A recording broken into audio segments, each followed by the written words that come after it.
1000 തൊട്ട് നമ്മുടെ ലെഹങ്ക ഉണ്ടെന്ന് പറഞ്ഞപ്പോൾ നിങ്ങൾ പലരും വിശ്വസിച്ചില്ലല്ലോ. ഇതാണ് കേട്ടോ ഞാൻ പറഞ്ഞ ആ ഒരു 1000 രൂപ തൊട്ട് തുടങ്ങുന്ന ലെഹങ്ക. ഇങ്ങനെയാട്ടോ അതിൻ്റെ ലുക്ക് വരുന്നത്. നമുക്ക് 650 ലെഹങ്ക കിട്ടും, പക്ഷേ അതൊന്നും യൂസ് ചെയ്യാൻ പറ്റാത്ത ക്വാളിറ്റി ആയിരിക്കും കേട്ടോ. അപ്പോൾ നമുക്കിതിൽ കളർ ഷെയ്ഡ് വരുന്നത് കാണാം കേട്ടോ. ഇതിൽ ഫസ്റ്റ് കളർ വന്നിട്ട് ഒരു ബോട്ടിൽ ഗ്രീൻ കളറാണ്. ഓൾ ഓവർ വർക്ക് വരുന്ന ഒരു ലെഹങ്കയാണ് കേട്ടോ. അതിൽ ഗ്ലിറ്റർ സരിയുടെ വർക്കും കോഡിങ് വർക്കൊക്കെയാണ് വരുന്നത് കേട്ടോ. ബ്ലൗസ് പീസ് ഇങ്ങനെ ഫ്രണ്ട് ആൻഡ് ബാക്ക് വർക്ക് വരും. കൈയുടെ പോർഷൻ പ്ലെയിൻ ആണ്. പിന്നെ ഒരു ബെൽറ്റിൻ്റെ ഇത് കൊടുത്തിട്ടുണ്ട്, അത് വെച്ച് കയ്യിൽ സെറ്റ് ചെയ്യാം. അതുപോലെ dupatta 4 side border with small bootas കണ്ടോ, വലിയ ദുപ്പട്ടയ്ക്കാണ് കേട്ടോ. നെക്സ്റ്റ് ഷെയ്ഡ് നല്ലൊരു ബ്രൈറ്റ് റെഡ് ഷെയ്ഡാണ് കേട്ടോ വരുന്നത്. സ്കേർട്ട് അത് ആ സിമിലർ ഒരു പാറ്റേണിൽ തന്നെയാണ് ഡിസൈൻസ് ഒക്കെ വരുന്നത് കേട്ടോ.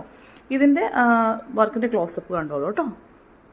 പിന്നെ നമുക്കിതിൽ ബ്ലൗസ് പീസ് വരുന്നത് ഫ്രണ്ട് ആൻഡ് ബാക്ക് വർക്ക്, പിന്നെ സ്ലീവിൻ്റെ പോർഷൻ പ്ലെയിൻ സെയിം. അതുപോലെ തന്നെ ദുപ്പട്ട 4 സൈഡ് ബോർഡർ വിത്ത് ബൂട്ടാസ്. അപ്പോൾ നമ്മുടെ വാട്സാപ്പിൽ ഡീറ്റെയിൽസിന് വേണ്ടി കോൺടാക്ട് ചെയ്തോളൂ. താങ്ക്